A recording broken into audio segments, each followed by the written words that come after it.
everyone. I'm Lenny Slagan with your Fox News Now update. First, Mobile police investigating 3 shootings they say are connected. The first happened between 10 and 11 last night at a house on William Street.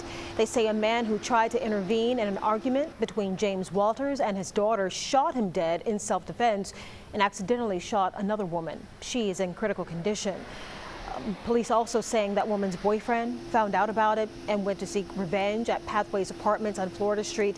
Investigators say he got the wrong apartment and killed an innocent man.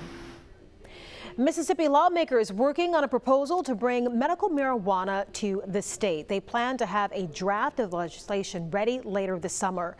The state Supreme Court ruled in May that voter-approved medical marijuana initiative is void because Mississippi's initiative process is outdated. Medical marijuana advocates are outraged after the Initiative 65, a state constitutional amendment approved by voters in November, was thrown out. It would have required the health department to create a program to make marijuana available for people with debilitating medical conditions, including cancer, epilepsy, and sickle cell anemia. To do so, they need the approval of the governor. And the governor has said he will support a special session, but he does not want it to go on for too long, costing more taxpayer money. The governor said lawmakers need to come to a consensus on how to implement that program before returning to the Capitol. In Alabama, teachers and public school employees are retiring at the highest level seen in a decade. That's all according to state records. More than 3,500 employees retired in the most recent period tracked. That is the most since the 2010-2011 school year, when just under 4,100 employees retired after changes to the retirement benefits in Alabama. Experts say the large number of employees retiring is likely because of pandemic stresses. Friday morning at 11, the city of Pritchard will be holding a grand opening for its new splash pad. Splash pad, that is. The family-friendly addition to High Point Park is on High Point Boulevard. You're going to have a ribbon-cutting ceremony with refreshments and, of course, the chance to be one of the first to try out the many amenities. And as for splash pads in Mobile, most of them are ready for you to use between 9 and 7 every day. You can head to the following parks: Sullivan, Sills, Tricentennial, or McCant Shavers.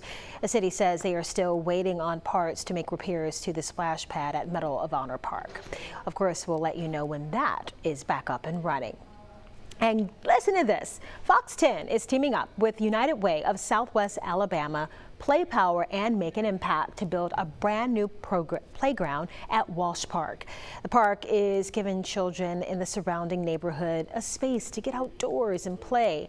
But no park is complete without a playground. With the help of 3 local sponsors and United Way, Walsh Park will have a brand new playground, and it's going to be more than just a place to play. It'll also be a great area for families and neighbors to create memories together and to keep their children's minds and bodies healthy. What the playground will look like is still a work in progress, but Fox News is making sure that we're going to be working with people in the neighborhood throughout this entire process. It should be open in a few months. All right, let's track our weather conditions across the Gulf Coast. It's been active with showers and thunderstorms across the area today, and this moist air mass is going to stay in place. We've got a front headed our way for 4th of July weekend, which will enhance our rain chances. In the tropics, the Gulf looking, well, moist right now. A lot of showers there, but nothing organized. We've got a wave coming through the Windward Islands, which is likely not going to develop. We've got another one behind it, which likely will develop into our next tropical depression or tropical storm. The National Hurricane Center says the odds of formation here 70% in 2 days and 90% in 5 days. So we'll be watching for the potential of the development of Elsa, a tropical storm in the Atlantic, in the next couple of days. We're rapidly working through the list and already on the same pace as last year. Not a good sign.